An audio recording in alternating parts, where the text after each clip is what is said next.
This is a story my grandmother used to tell, and every time she told it the same way, with the same small details, like it had stayed perfectly clear in her mind for years. It happened when she was much younger, sometime in the mid-1960s, in the city where she lived her whole life.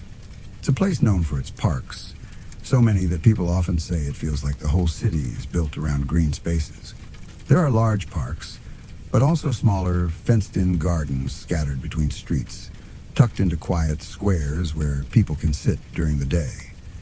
At night, though, those same places can feel very different. Back then, my grandmother worked at a theater. Her shifts often ended late, sometimes close to midnight. It was normal for her to catch the last bus home, and from there, she would walk the short distance to her building. It wasn't a long walk, but it did take her past one of those fenced-in communal gardens. During the day, it was a peaceful place, but at night, it was darker, quieter, and easier to feel uneasy around.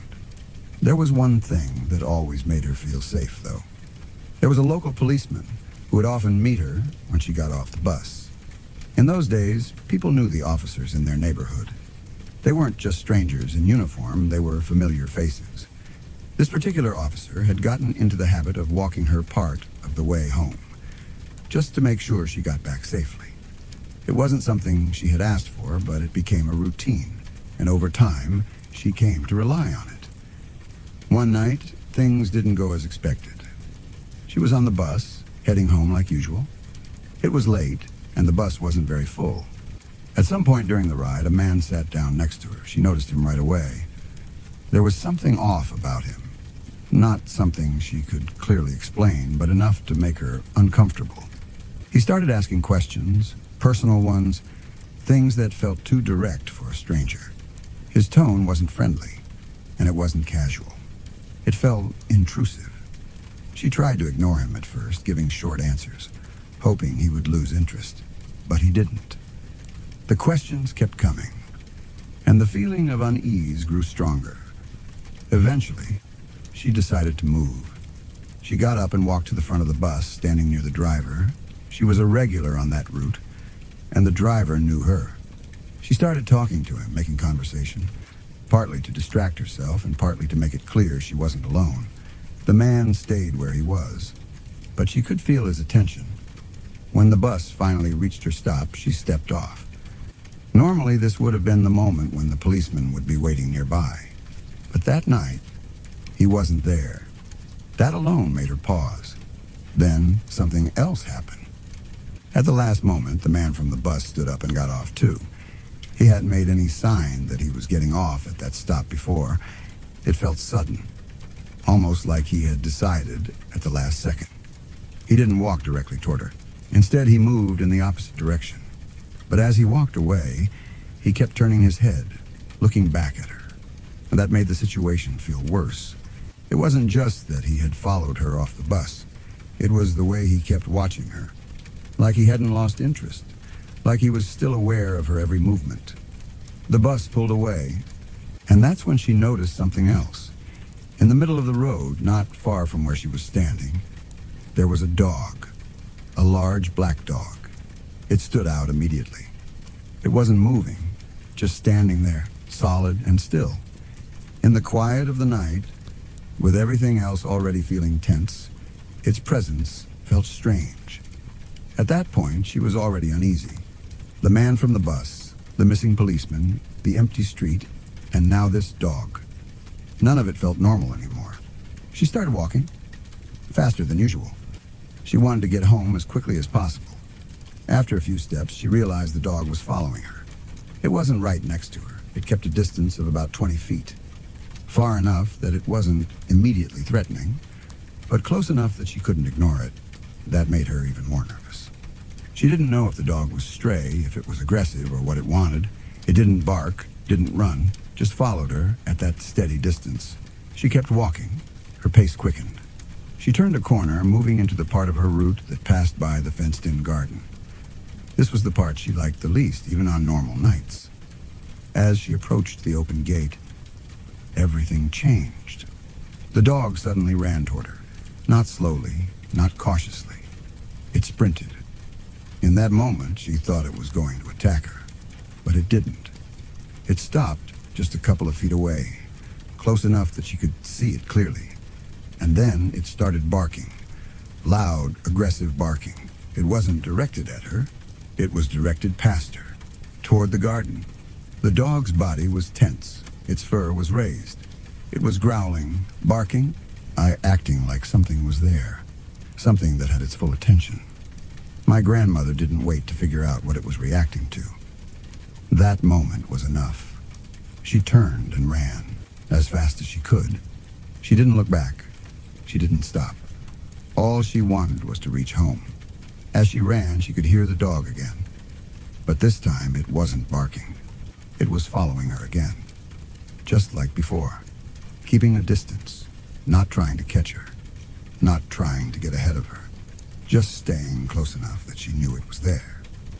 Almost like it was guiding her. She kept running until she reached her building. When she got to the entrance, she rushed inside. Before going up, she looked back. The dog was still there. Standing in the street, watching her. Not moving. Just watching. She went inside and up to her flat as quickly as she could. Once she was inside, she told my grandfather everything that had happened. He listened, then went to the window to look outside. There was nothing there. No dog, no movement. The street was empty. The next day, they found out something that made the whole experience even harder to explain. The policeman who used to meet her at the bus stop had died the day before. A heart attack. He hadn't been there that night because he couldn't be. A few days later, there was another piece of news. A young woman had been attacked. It had happened only a few streets away from the route my grandmother took home that same night, around the same time. When she told the story, she never claimed to know exactly what happened. She didn't try to give it a clear explanation. But she always believed one thing, that whatever that dog was, it wasn't there to harm her. It was there to keep her safe. It never came too close. It never tried to touch her, but it stayed with her the whole way. And when she reached safety, it was gone. Just like that. Even now, when I think about it, it's hard to explain in a simple way. Maybe it was just a coincidence. Maybe it was a stray dog reacting to something in the dark. Or maybe it was something else entirely. All I know is that if that dog hadn't been there that night, things might have ended very differently. And that's the part that stays with you.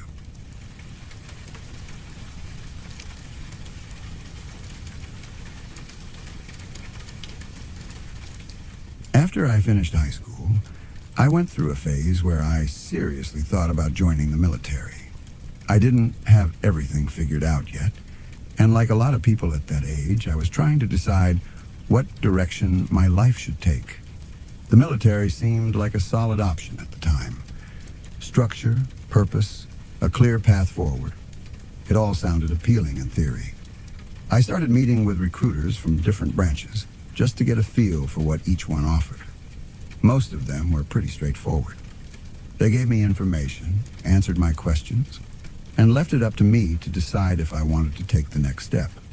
But one of them stood out. He was a Marine recruiter, and he approached things very differently. I was working a cashier job at the time, one of those typical part-time jobs you have right after high school. It wasn't anything special, just a way to make some money while I figured out what I wanted to do next. One day, he came through my checkout line. He didn't say much at first, just handed me his business card and told me to give him a call if I was interested. Something about his confidence stuck with me. So the next day, I called him. That's when things started to move quickly. He came to my house not long after that. We sat down and I went through some of the standard recruiting steps. There was a reading test, some basic evaluations, and then this exercise with cards where I had to rank what mattered most to me in life. Things like family, success, stability, purpose. He used that to explain how the Marines could help me achieve those things. At the time, it felt convincing. He invited me to visit his office, which was in a nearby town. I went there, and he showed me around. It wasn't a huge place, just a small recruiting office, but in the back, they had an area where potential recruits would meet a couple of times a week to train for physical tests. He was very involved, very present. After that, he started checking in on me regularly. He would come through my line at work every week or so, just to see how I was doing, ask if I had made any decisions, and keep the conversation going. At first, I didn't think anything of it. It felt like part of his job. But over time, I started to reconsider my decision. My family wasn't thrilled about the idea of me joining the military. Neither was my boyfriend. They had concerns, and the more I thought about it, the more I started to question whether it was really what I wanted. Eventually, I decided it wasn't. I made up my mind that I wasn't going to pursue it any further. A few days later, he came through my line again like he usually did. That time, I told him my decision. I tried to be polite but clear. I explained that I appreciated everything, but I didn't think the military lifestyle was right for me. He didn't react badly in that moment. He nodded, said he understood, and that was it. At least that's what I thought. After that, things changed. He started showing up every day. Not once a week, not occasionally. Every single day I worked, he was there. At first, I tried to brush it off. Maybe it was a coincidence. Maybe he had errands nearby. But after a while, it became obvious that it wasn't random. He was coming to see me. I started to feel uncomfortable, but I didn't know what to do about it. I was young, and I didn't want to make a big deal out of something if I wasn't completely sure it was a problem. Then one night, everything escalated. I was working a late shift, closing the store. It was one of those nights where things moved slowly, and you're just counting down the minutes until you can leave. He came through my line around 8:30 that night. We made small talk like usual. Nothing too out of the ordinary. And then he left. I thought that was the end of it. I finished my shift, closed up, and finally clocked out around 10:15. I walked out through the employee exit, ready to go home. And there he was, standing outside, waiting. My stomach dropped immediately. He walked up to me like it was completely normal, like he had every reason to be there. Then he started walking with me to my car. I didn't know how to react. Part of me wanted to tell him to leave, but I felt frozen. I didn't want to escalate the situation, and I didn't know how he would respond. When we got to my car, he leaned against the door, blocking it. I couldn't open it. I couldn't get in. And then he started talking. At first, it sounded like the same things he had been saying before.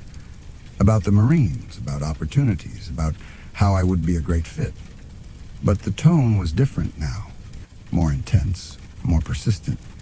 He kept pushing, promising me things, trying to convince me that I was making a mistake. The longer it went on, the more uncomfortable I felt.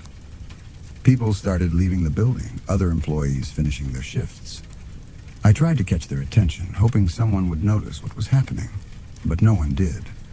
Or if they did, they didn't intervene. I felt completely alone. This went on for about 30 minutes. 30 minutes of being stuck there, unable to leave, listening to him push harder and harder. Finally, I realized I needed to get out of that situation somehow. I told him I had forgotten my jacket inside and needed to go back in to get it. Then I started walking toward the entrance. My plan was simple. Get inside, find someone, call for help, do whatever I needed to do to not go back out there alone. But before I could get very far, he followed me. He took off his jacket and handed it to me, saying I should wear it to stay warm. Then he apologized like he suddenly realized he had gone too far. For a moment, I thought maybe that was the end of it.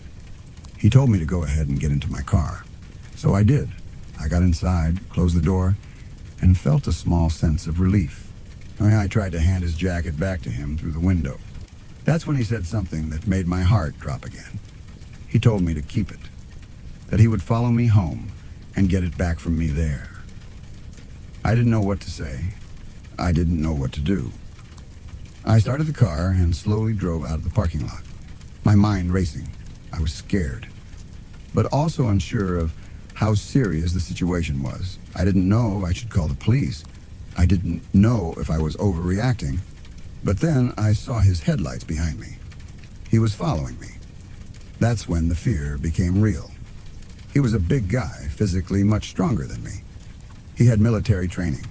For all I knew, he could have had a weapon. The thought of him knowing where I lived made everything feel even worse. I picked up my phone and called my boyfriend. My voice was shaking as I told him what was happening.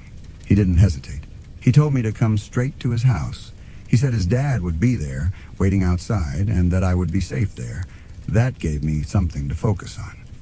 As I drove, I kept checking my rearview mirror. His headlights stayed there, following me down the highway. Then, at the last moment, I made a decision. I took an exit earlier than expected. And I didn't just slow down. I floored it. I pushed the car as fast as I could, taking turns quickly, trying to lose him. My heart was pounding the entire time, my hands gripping the wheel so tightly they hurt. I don't know if he got confused, if he missed the turn, or if he just gave up. But he disappeared. When I finally pulled up to my boyfriend's house, his dad was already outside, just like he said he would be. And the Marine was nowhere in sight. I stayed there that night. The next day, we talked about what to do. One of our friends was a local police officer, so we reached out to him for advice. He suggested something I hadn't even considered. He told us to contact the Marine's commanding officer and report what had happened. So that's what I did. I called out of work that day and made the call. I explained everything, from the constant visits to him following me.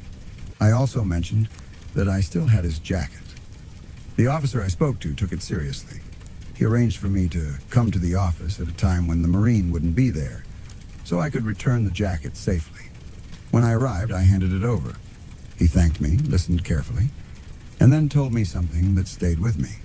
He said that the Marine would be sent far away from our town, and that this situation would be handled.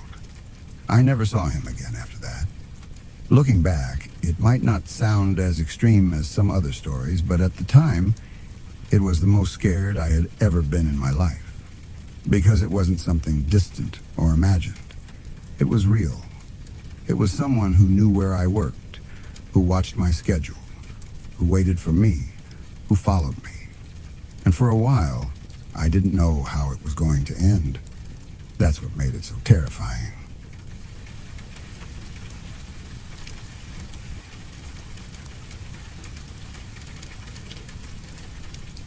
A while back, my boyfriend and I decided to take a trip out to a secluded hot spring in Idaho. It was one of those places that you don't just stumble across. You have to know about it, and you have to be willing to work a little to get there. That was part of the appeal for us. We wanted something quiet, something away from people, somewhere we could just relax without any distractions. It was March at the time, and even though winter was technically ending, there was still a lot of snow on the ground. The trail leading to the hot springs was about 2 miles long, which didn't sound like much on paper, but the conditions made it more challenging than we expected. The air around the springs was warm and humid, which caused the snow and ice on the trail to melt and refreeze in strange ways. The ground was slick, uneven, and at times felt almost dangerous to walk on. There were moments during the hike when we questioned whether it was worth it. Our boots slipped more than once, and we had to move slowly to avoid falling. But at the same time, there was something exciting about it. It felt like an adventure, like we were going somewhere most people wouldn't bother trying to reach. Eventually, after taking our time and being careful, we made it. The hot springs were exactly what we had hoped for. Steam rose into the cold air, creating this soft, misty atmosphere that made everything feel a little unreal. The water was warm, almost perfectly so, especially compared to the freezing temperatures around us. There was no one else there, not a single person. It felt completely isolated. We set our things down, looked around one more time just to be sure, and then got in. We took off our clothes, sank into the water, and let ourselves relax. After the hike, it felt amazing. The contrast between the cold air and the warm water was something I can still remember clearly. We stayed there for hours. We talked, laughed, drank some wine we had brought with us, and just enjoyed the moment. At one point, we even joked about how lucky we were that no one else had made the trip out there. Given how slippery and difficult the trail had been, it made sense. It felt like we had the place completely to ourselves. Time passed in that slow, peaceful way it does when you're comfortable and not thinking about anything else. Then something changed. At first it was just a movement in the distance. Both of us noticed it at the same time. A figure coming up the trail toward the hot springs. For a moment, we just watched, trying to figure out what we were seeing. It didn't make sense right away. We hadn't expected anyone else to make the hike, especially with how bad the conditions were. But there he was, a man walking toward us. Our first reaction wasn't panic. It was more like surprise. We figured he would come up, maybe say hello, and then get into the water himself. It was a public place, after all. Even if it felt private, it wasn't actually ours. We assumed that when he got close, we would just get out and leave to give him space. But that's not what happened. As he approached, something about him felt off. He didn't seem tired from the hike, even though we had struggled to get there ourselves. His movements were steady, almost too steady for someone who had just come up that trail. He didn't say anything at first, just kept walking until he was close enough that we could see him clearly. Then he climbed up to where we were sitting. That alone felt strange. He didn't stop at a distance. He didn't give us space. He came right up to us, close enough that it immediately made the situation uncomfortable. He started asking questions. At first, they seemed random. He asked if we had seen any deer or animals in the area. His tone was flat, almost casual, but something about it didn't sit right. It didn't feel like normal conversation. It felt like he was asking for a reason we didn't understand. We told him no. Then we tried to steer the situation in a safer direction. We told him that if he wanted to use the hot springs, we would leave and give him privacy. That should have been enough. But he didn't move. He didn't acknowledge what we said in any meaningful way. He just stayed there. And he kept looking at me. I was still naked. That's when the situation shifted from uncomfortable to something much worse. There's a certain kind of feeling you get when you realize you're not in control of a situation anymore. It's not immediate panic, but it's close. It's that awareness that something could go wrong very quickly, and you're not sure how to stop it if it does. That's what it felt like. My boyfriend and I exchanged a quick look. We didn't say anything out loud, but we both understood what was happening. He was tense, watching the man carefully, ready to react if he needed to. I could tell he was preparing himself in case things turned violent. He had a knife with him, but it was in his backpack, which we had left a few feet away from where we were sitting. Close, but not close enough to grab instantly without making it obvious. The man kept standing there. He didn't try to get into the water. He didn't step away. He didn't stop staring. Time felt slow again, but in a completely different way than before. Instead of relaxing, every second felt heavy, like we were waiting for something to happen. In my mind, I started thinking through possibilities. What if he attacked us? What if he had a weapon we couldn't see? What if he was waiting for the right moment? All of those thoughts ran through my head in a matter of seconds. Even though outwardly I tried to stay calm, my boyfriend shifted slightly, positioning himself in a way that made it clear he was between me and the man. It wasn't aggressive, but it was protective. For a moment, I honestly thought things were about to escalate. Then, without warning, the man turned away. He didn't say anything else. He didn't respond to our offer to leave. He just turned and started walking back down the trail. Just like that. We didn't move right away. We stayed there for a few seconds, watching him leave, making sure he was actually going and not just stepping away for a moment. When he was far enough that we felt a little safer, we moved quickly. We got out of the water, grabbed our clothes, and got dressed as fast as we could. The peaceful, relaxed atmosphere we had been enjoying earlier was completely gone. Everything felt tense now. Even after we started hiking back, the feeling didn't go away. It's hard to explain, but it felt like we were being watched. Like even though we couldn't see him anymore, he might still be somewhere nearby, just out of sight. The trail felt longer on the way back. Every sound made us more alert. The crunch of snow under our feet, the shifting of branches, even the wind moving through the trees. We kept looking around, checking behind us, trying to make sure we were alone. Neither of us said much. We didn't need to. We both knew how close that situation could have come to something much worse. The thing that bothered me the most afterward was how little sense it all made. It wasn't hunting season. He didn't have any visible gear or equipment that suggested he was out there for a reason like that. No gun, no proper supplies, nothing that matched the questions he was asking.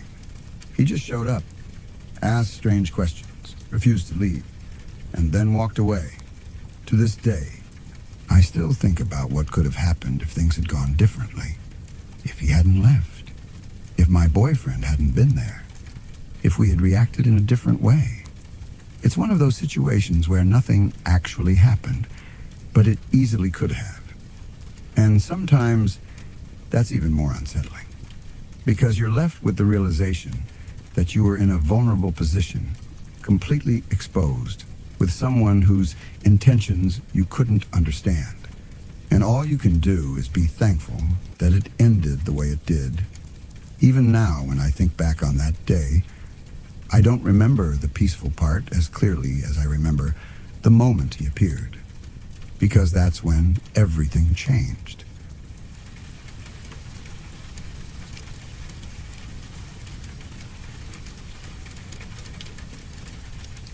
A few years ago, my girlfriend and I decided to take a long road trip up the west coast of the United States.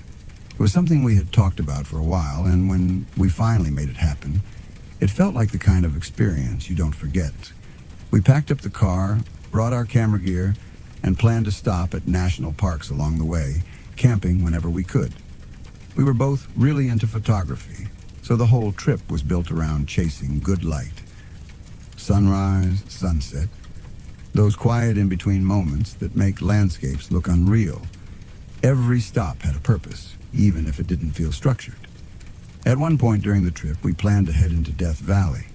We had heard a lot about it before going, but being there is something completely different.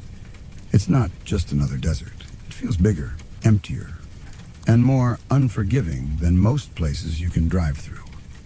We left later in the day than we probably should have, around 5 p.m. The plan was to make it to the sand dunes before sunset. We knew the sun would go down around 8 o'clock, and we wanted to catch that magic hour light, the kind that photographers chase because it turns everything into something dramatic and almost unreal. The drive itself was intense. The temperature was around 120 degrees Fahrenheit. Even with the windows down, the air felt hot and dry, like it was pulling moisture out of your body with every breath. We kept the air conditioning off because we didn't want to risk the car overheating out there. That's one of those things you learn quickly in a place like that. If your car fails, you're not just stuck. You're in serious trouble. There's almost no cell service in Death Valley. Before heading in, it's strongly recommended that you tell someone exactly where you're going and when you plan to leave. That way, if something goes wrong and you don't check in, someone can alert authorities. Even then, finding you out there isn't easy. It's a massive, open area, and you can disappear into it without much effort. We knew all of that. And still, we went. We made it to the sand dunes just in time. The sun was already starting to dip behind the mountains, casting long shadows across the sand. The light changed quickly, shifting from bright gold to something softer, more muted. Then came the colors. There's something strange about sunsets in Death Valley. It's not just the usual orange and pink. There's this faint purple and red haze that seems to hang in the air, glowing in a way that feels almost unnatural. It's beautiful, but there's also something eerie about it. Like the place doesn't quite belong to the same world as everything else. We took photos for a while, moving around the dunes, trying to capture as much as we could before the light disappeared completely.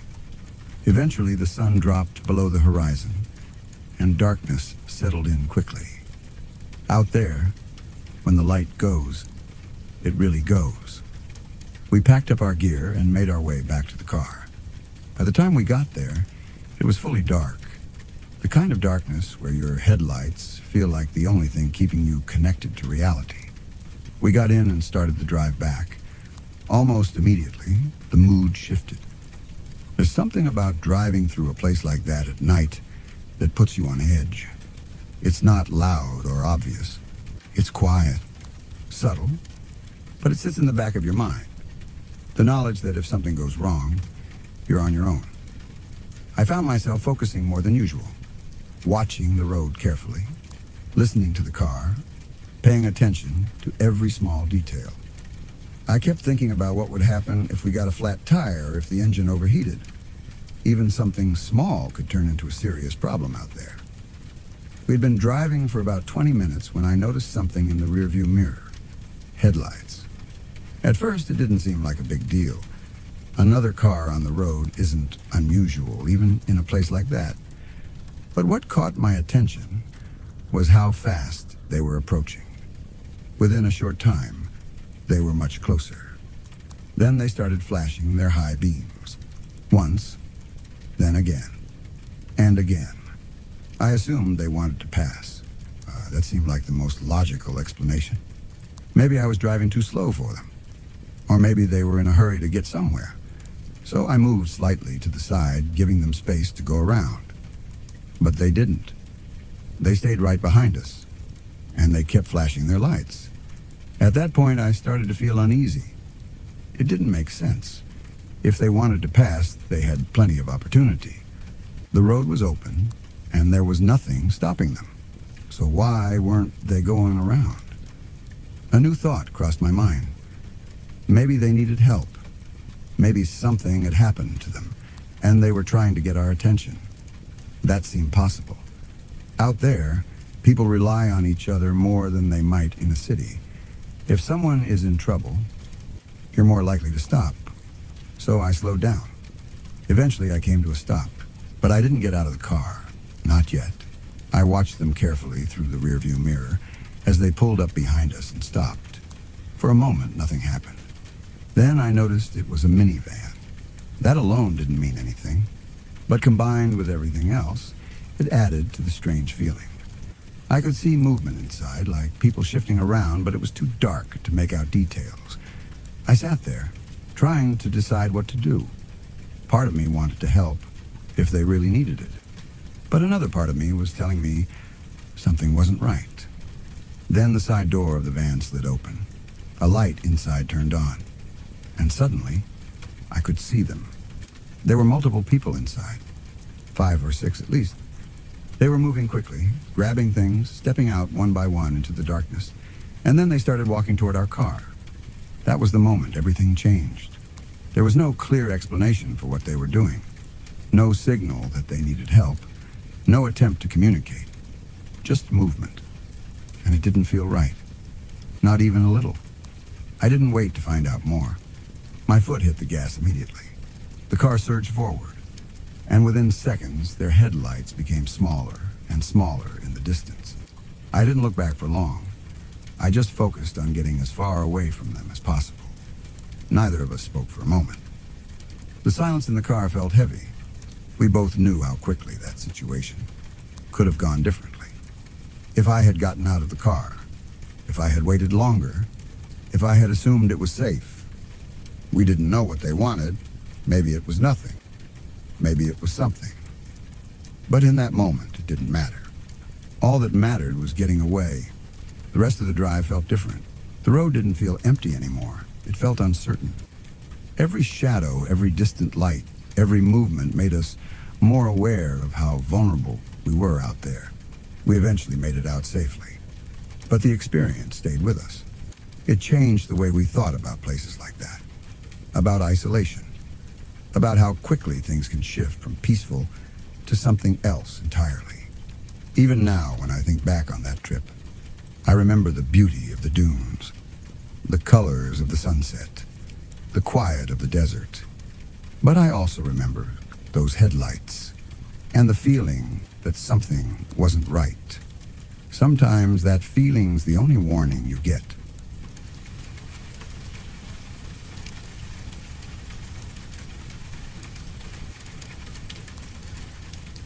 I worked the night shift at a campground, from midnight to 8 in the morning every single night.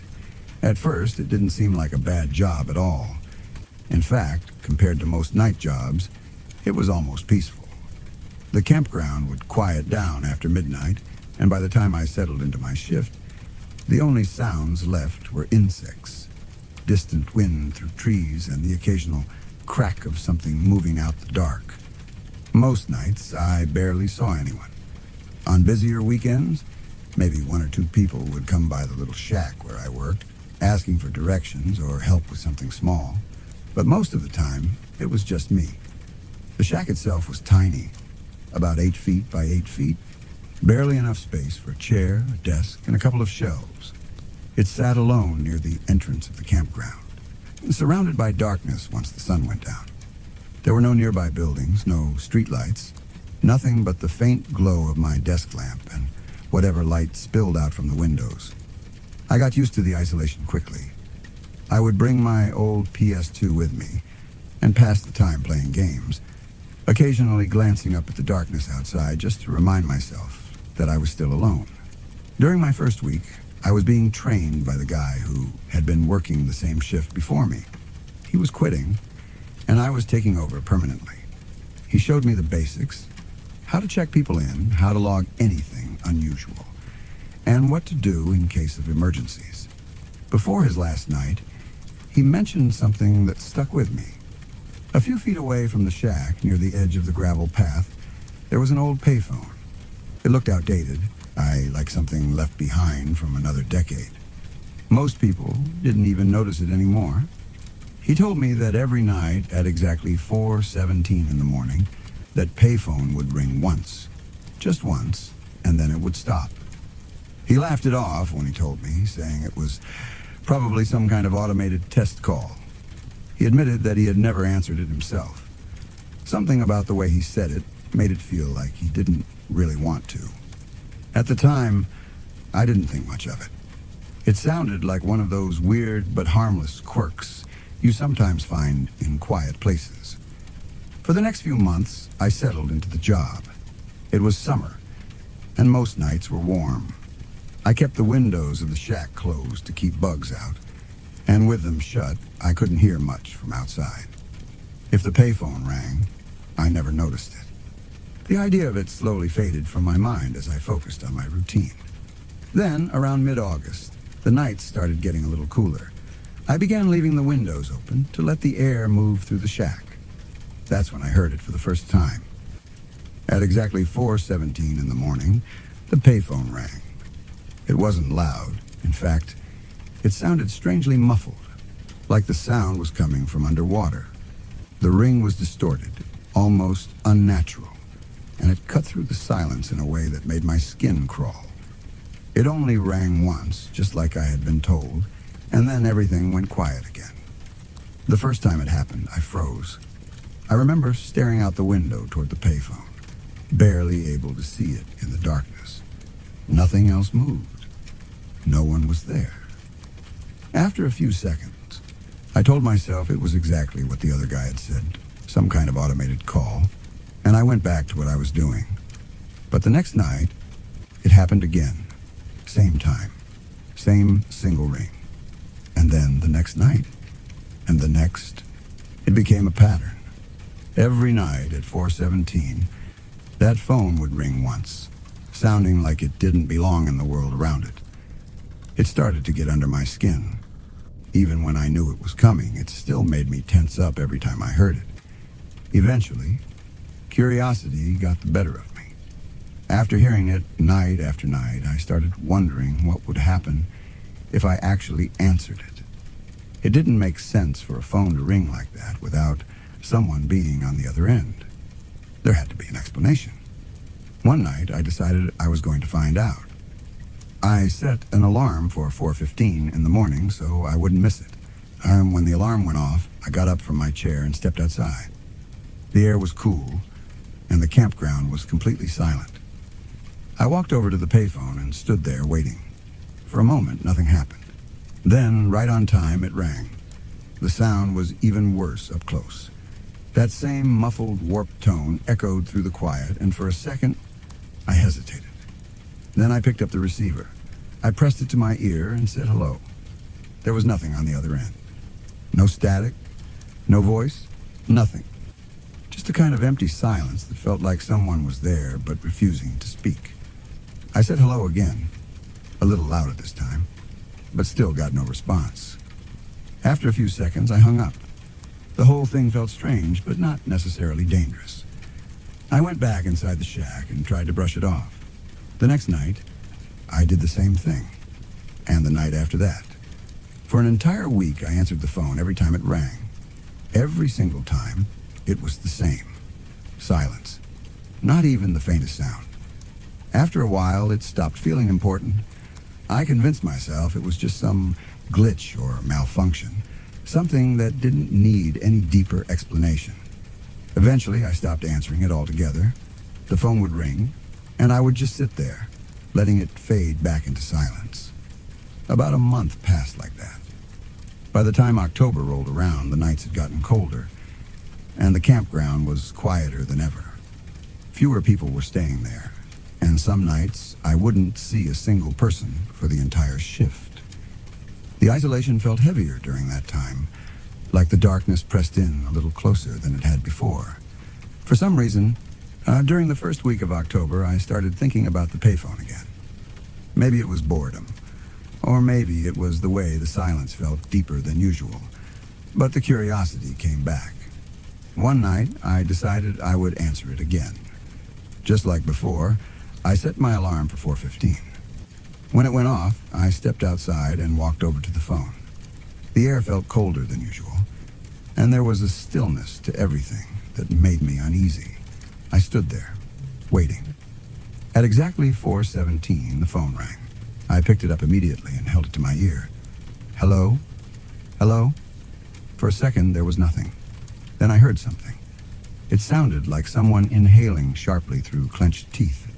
The sound was rough, uneven, like it scraped against itself. It didn't sound natural. It didn't sound like a normal person breathing. Before I could say anything else, a voice came through. It was low and harsh, like the person speaking had something stuck in their throat. The closest thing I could compare it to was someone gargling gravel before trying to talk. It was the kind of voice that made your chest tighten, just hearing it. And then it said my name. Not just my first name. My full name. First, middle, and last.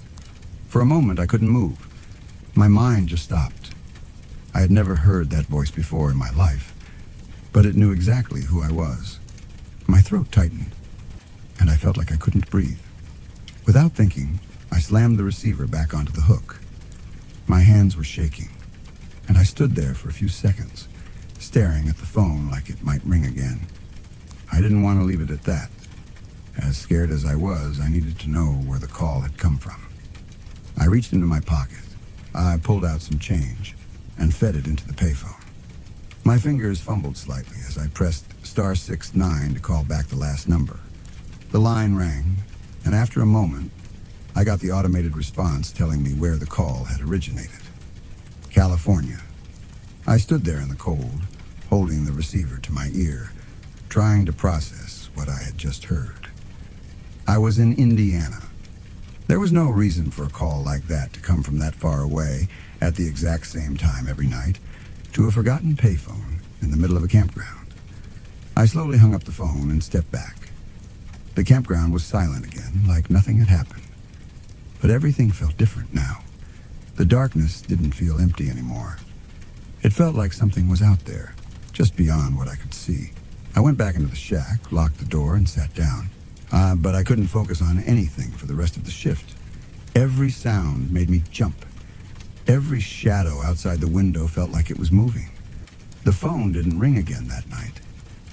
But from that moment on, I never answered it again.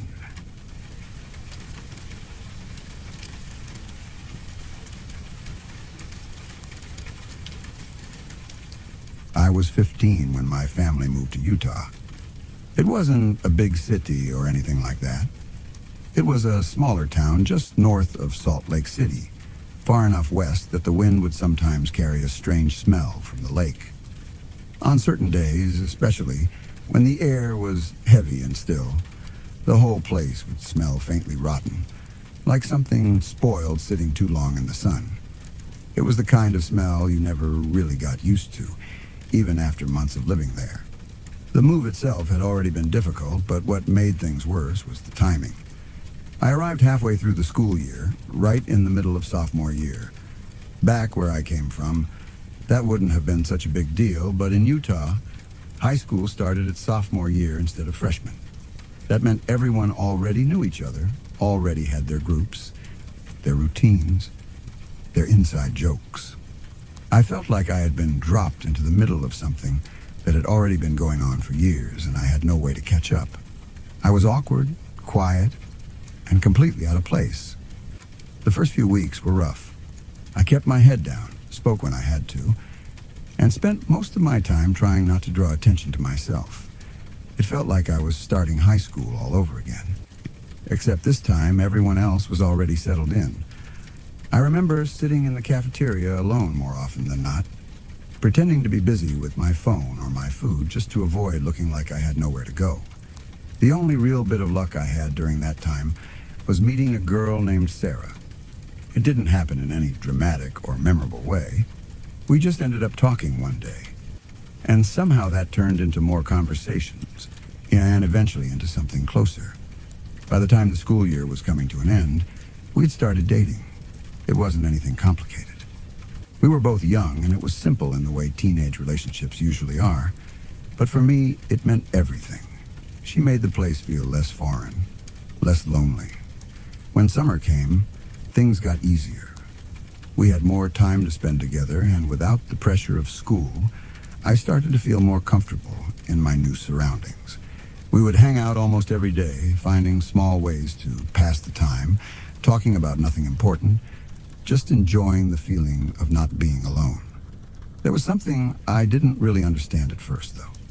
I didn't know much about the culture in Utah, especially when it came to religion. I learned pretty quickly that many families there were Mormon, and that it was common for them to have large families. At the time, I didn't think too deeply about it. It just seemed like one of those regional differences you notice but don't question too much. Sarah's family was one of those large families. She had 6 sisters, making 7 girls in total, ranging from very young to nearly adults. The first time she told me that, I remember being surprised, but not necessarily alarmed. It just seemed like a lot of people in one house. I only met her mom once. It was brief, and honestly, a little overwhelming. She seemed tired, distant, and she was pregnant at the time. I never met her dad. That wasn't something I questioned back then either. There were a lot of things I didn't question. Probably because everything around me already felt unfamiliar, and I didn't want to dig too deep into anything that might make it feel even stranger. Most of the time, Sarah and I avoided her house altogether. She had a strict curfew, and because of that, I couldn't just pull up to her driveway and knock on the door like a normal boyfriend. Instead, I had to park down the street and wait for her to come out and meet me. There was a small gully near her house, lined with trees that ran along the side of the property. The first time I saw it, I thought it would be an easy shortcut. If I crossed it, I could get closer to her house without having to walk all the way around. But when I suggested that, she immediately shut the idea down. She insisted that we go the long way, even though it meant passing by her parents' window. At the time, I didn't think too much about it. I assumed she just didn't want to risk slipping or getting her shoes wet. The ground around the gully could be uneven, and sometimes there was water running through it. It seemed like a reasonable enough explanation, so that became our routine. I would park down the street, and she would walk along the edge of the gully, circle around her house, and meet me up the road.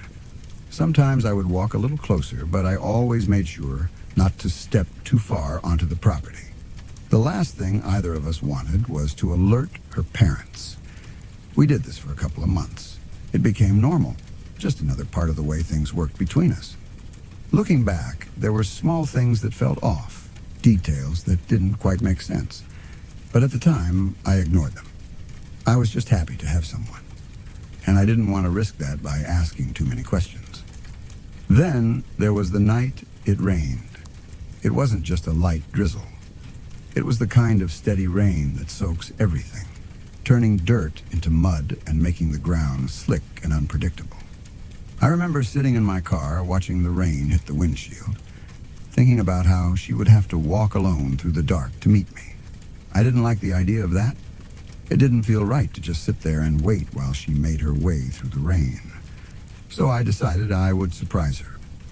Instead of waiting at the usual spot, I would walk closer to her house and meet her near the back door she used to sneak out. To do that, I would have to cross the gully. I told myself it would be quick and easy. The rain had made the water run a little higher than usual, but it didn't look too deep. I figured I could jump across without much trouble. I was wrong. When I jumped, my feet hit the ground on the other side, but instead of landing firmly, I sank into the mud. The earth was soft and unstable, and before I could catch my balance, my feet slid out from under me. I fell backward into the water with a heavy splash. The cold hit me immediately. It was sharp and sudden, taking the breath out of me for a second. Instinctively, I reached out to grab something, anything, to pull myself up. My hand caught onto something near the edge, something solid enough to hold on to. But as I tried to use it to pull myself up, it shifted and broke loose, moving with the current. The water wasn't very deep, maybe 2 or 3 feet, but the mud made it difficult to stand properly. I planted my feet and pushed myself upright, still holding on to whatever I had grabbed. That's when I realized it was a black garbage bag. I dropped it immediately, more out of surprise than anything else. It didn't make sense for something like that to be there. I tried to climb up the side of the gully, but the mud was too slick. Every time I reached for something to hold on to, it would give way under my weight. My hands kept landing on more of those same black bags. They were everywhere, half buried in the mud, shifting and sliding as I tried to use them for support. The texture of them felt wrong, too soft, too unstable. I remember feeling a growing sense of unease, like something wasn't right, even though I couldn't yet explain why. After a few failed attempts, I grabbed onto one of the bags more firmly, and trying to use it to pull myself up. As I did, the plastic tore open. At first, I didn't understand what I was looking at. In the dim light and the rain, it just looked like something rotten, something that had been sitting there for too long. There was a shape inside, dark and decayed, surrounded by what looked like old, broken pieces. Then my eyes adjusted, and I saw it clearly. It was a skull. Small. Far too small. For a moment, my brain refused to process it. I just stared at it, trying to convince myself I was wrong. But there was no mistaking it. The shape, the size, the way the skin clung to it in patches, it was unmistakable. It was a baby's skull. A sound came out of me before I even realized it. A shout, loud and sharp, cutting through the rain and the darkness. The smell hit me at the same time, thick and overwhelming, making my stomach turn. All I wanted was to get out of there. I scrambled, slipping and sliding, using anything I could find that wouldn't fall apart under my hands. Somehow, I managed to pull myself up the side of the gully and onto solid ground. I backed away quickly, pressing myself against a nearby tree, my heart pounding so hard, it felt like it might burst. That's when I saw her. Sarah was standing a short distance away, near the edge of the trees. She was crying. I hadn't even heard her approach. She must have been waiting for me at the usual spot, and came looking when she heard me shout. Her face was pale, her eyes wide, and there was something in her expression that I didn't fully understand at the time. But one thing was clear. She wasn't surprised.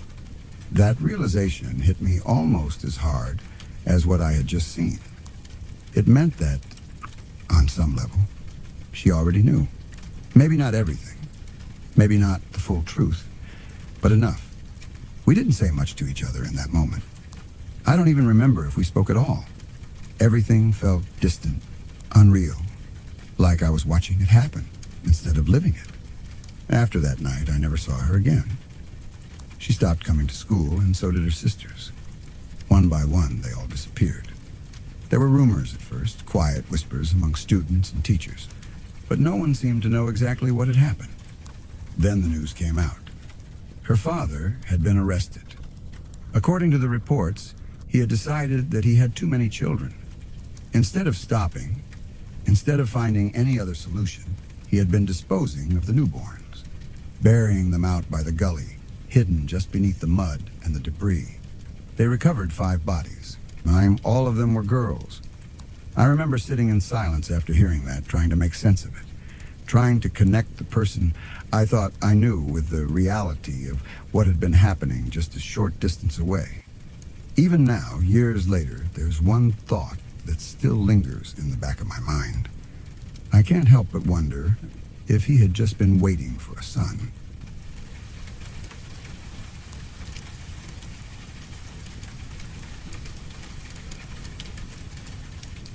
It was one of those nights where nothing important had happened, and I was just winding down before going to sleep.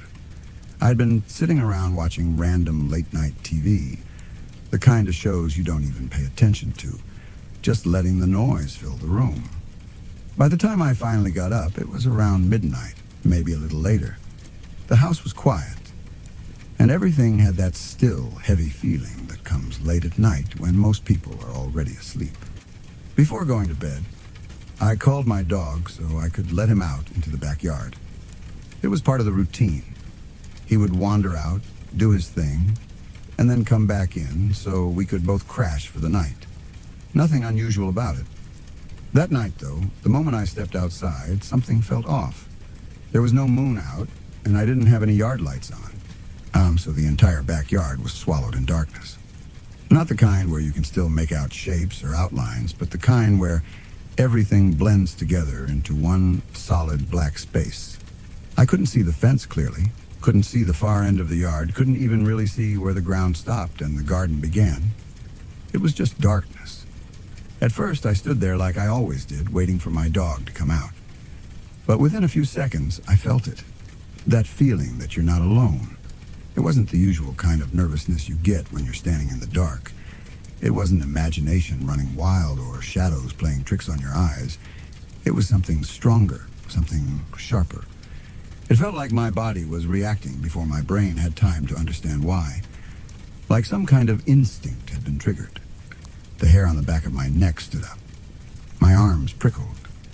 Like static was running across my skin. Everything around me felt too quiet. Not just normal quiet, but unnaturally still. Like the entire space was holding its breath. I didn't move. I just stood there, completely alert, trying to listen. That's when my dog came out.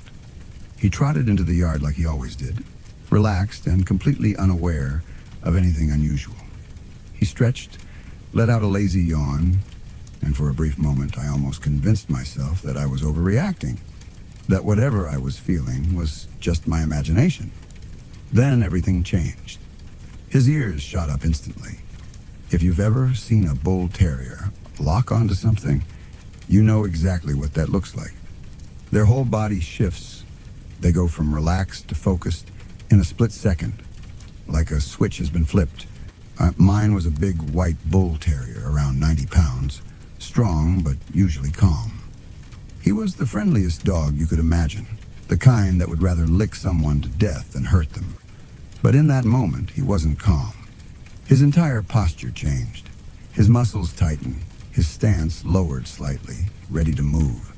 The fur along his back stood up, and his attention locked onto something out there in the darkness, something I couldn't see. Then he started growling. It wasn't a normal growl either. It was deep, aggressive, and full of warning. It didn't sound like curiosity or confusion. It sounded like pure anger. Whatever he was sensing out there had flipped something inside him that I had never seen before. Before I could even react, he took off.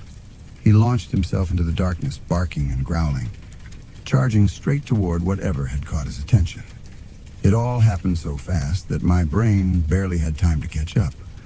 1 second he was standing beside me, and the next he was gone, swallowed by the blackness. I panicked. Without thinking, I yelled out his name and started running after him. My heart was racing, and I couldn't see where I was going, but I didn't care. All I knew was that something was out there, and my dog had just gone straight at it. I remember shouting into the darkness, threatening whoever might be in my yard, trying to sound more confident than I actually felt. At the same time, there was this part of me hoping I wouldn't actually run into anything.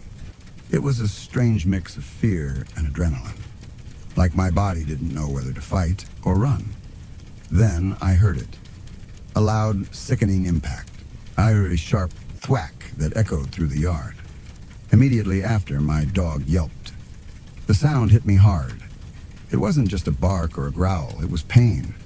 Real, sudden pain. And then I saw him. He came sprinting back toward the house, moving faster than I had ever seen him run. His tail was tucked between his legs and his head was low. Even in the darkness, I could see something was wrong. As he got closer, I saw the blood. It was all over his head, from his nose up to his ears. Dark and wet, catching what little light there was. For a second, everything inside me just froze. Then the fear turned into anger. Something had hurt my dog.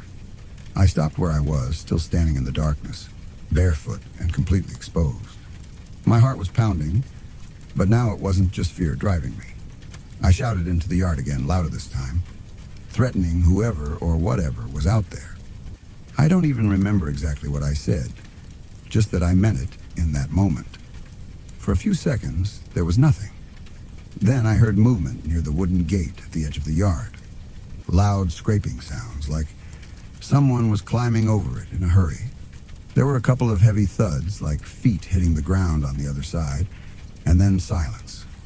Complete silence. Whatever had been in my yard was gone. I didn't wait around to confirm anything.